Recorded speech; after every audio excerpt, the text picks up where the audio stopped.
Başladı uşaq çəngəl ol. Sen gel de otur. Toydan çıkıp izzal olandan sonra girmin. İzzal olandan sonra, mən kimi imperial olandan sonra.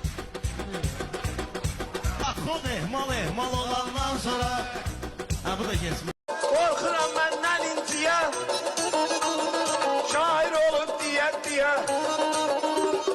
Dört tane vurduk nefçiye, kubok geldiler çarama kubok. Məhəbbət aləmi çox sınav vermiş gəmi. Mən də əzab çəkmişəm, çox istirab çəkmişəm. Kim gəlibdi xoşuma, hey Düzünə əskərəm, nə də qazıyam. Mən də bilirsən kimin obrazıyam. Hər bir sənin fikrindən razıyam. Mən Yezidə beyyət eləyə bilmərəm. Mən Yezidə beyyət eləyə bilmərəm. İnsanların ayrıdır isteyleri. Mənə nə gerək, nəyə qarışıb neyləri.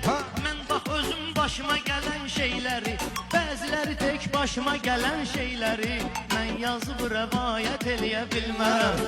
Hər birisi qız kimidir, qırmızı köynək deyəni.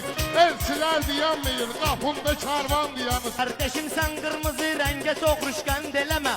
O hemen rəkki damarlarında alğan diyanır. O səninlə razıyam, o rəng damarlarda da var. Səndə aşkar görünür, damarda pünhan dayanır. Yoxlasaq köynə gündə başmağında da var bu rəng. Belə laf ağac çıxır torpağında da var bu rəng. Bunlar hamısı bir yana, bayrağında da var bu rəng. O həmən rəkki adına Azərbaycan diyanır. O həmən rəkki adına Azərbaycan diyanır.